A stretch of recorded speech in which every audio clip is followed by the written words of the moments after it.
আমি তো কিনিনি, তো তোরে তুই কি কিনে কিনিস নি তা কি হচ্ছে? তোর তো আমি একটা ড্রেস দিছি। তুই তো আমার একটা পাকিস্তানি ড্রেস কিনে দিতে পারতিস। তুমি আমার একটা যাবো না, আমি বাড়ি পাকিস্তানি ড্রেস কিনে দাও। যাবো না। আরে তোর মার বকা দে। আচ্ছা, টাকা কি মানুষের সবকিছু দিতে পারে বলুন? না দিতে পারবে আপনার মনে সুখ, না দিতে পারবে আপনার মনের মধ্যে একটা মানুষ। তবুও টাকার পেছনে আমরা বেহায়ার মতো ছুটি কেন বলুন তো? প্রয়োজনে। তবে আপনার যদি চাহিদা কম থাকে, টাকা না হলেও আপনার জীবনটা খুব সুন্দরভাবেই কিন্তু চলে যাবে। আপনি যদি চান রাজকীয়ভাবে জীবনযাপন না করে ছাউনির ঘরে সারাটা জীবন পার করে দিতে, তাহলেও কিন্তু আপনার জীবনটা খুব সুন্দরভাবেই চলবে। সেখানে না থাকবে কোনো টাকা পয়সা, না থাকবে কোনো অশান্তি। আমার মনে হয় যার যত টাকা তার তত টেনশন, তার তত চিন্তা ভাবনা। টাকা মানুষের কখনোই সুখ দিতে পারে না। যাই হোক, বিথি এবং আরুষকে নিয়ে চলে গেলাম ঈদের কেনাকাটা করতে, সেটা আজকে আপনাদের সাথে শেয়ার করব। সেলরে গেছিলাম আরুষকে প্রথমবার নিয়ে, এর আগে হুসাইনকে নিয়ে গেছি অনেকবার, কিন্তু আরুষকে কখনোই নিয়ে যাওয়া হয়নি। আরুষ তো এখানে এসে অনেক বেশি খুশি।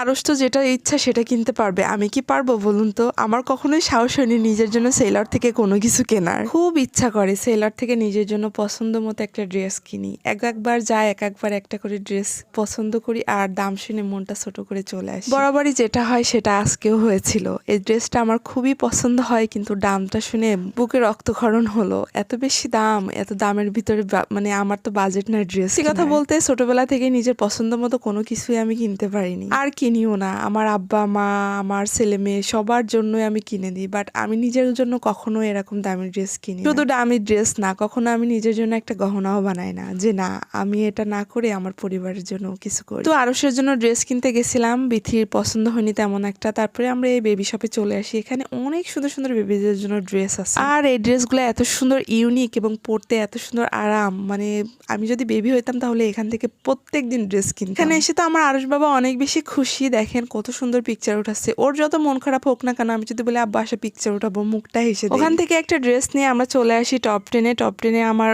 ড্রেস কিনতে খুব ভালো লাগে, কারণ ওদের কালেকশন গুলো অনেক বেশি সুন্দর, আর এক ছাদের নিচে সবকিছুই পাওয়া যায়, ছেলে ছোট বড় সবার জন্য। এখানে এসে অনেক সুন্দর সুন্দর শুজ দেখছিলাম, শুজগুলো আমার অনেক ভালো লাগছিল, যদিও বা কেনা হয়নি এবং কোনো ড্রেস পছন্দ হয়নি। তারপরে চলে আসলাম আড়ংয়ে এসে আরুষকে একটা ড্রেস কিনে দিই, আমার আব্বার জন্য একটা শার্ট। আব্বার শার্ট নিয়ে বাসায় এসে বাচ্চা এক ঝামেলা, আপনাদেরকে সেটাও ভিডিওতে পরে দেখাবো। আর এখানে এসে এই ড্রেসটা আমার অনেক বেশি পছন্দ হয়, দেখি কেনা যায় কিনা পরবর্তীতে, তবে আজকে আর কিনি। আলহামদুলিল্লাহ আরুষকে নিয়ে গেছিলাম আরুষের শপিং করিয়ে দেওয়ার জন্য। আরুষের মনের মতো শপিং করিয়ে দিয়ে আমরা HMM রোডে আসি, আর এখানে এসে দেখি এত বেশি ভিড়। দুপুরবেলা এখানে মানুষ এত কেনাকাটা করছিল, আমি তো দেখে পুরো অবাক যে দুপুরবেলা এত লোকজন থাকে বাইরে।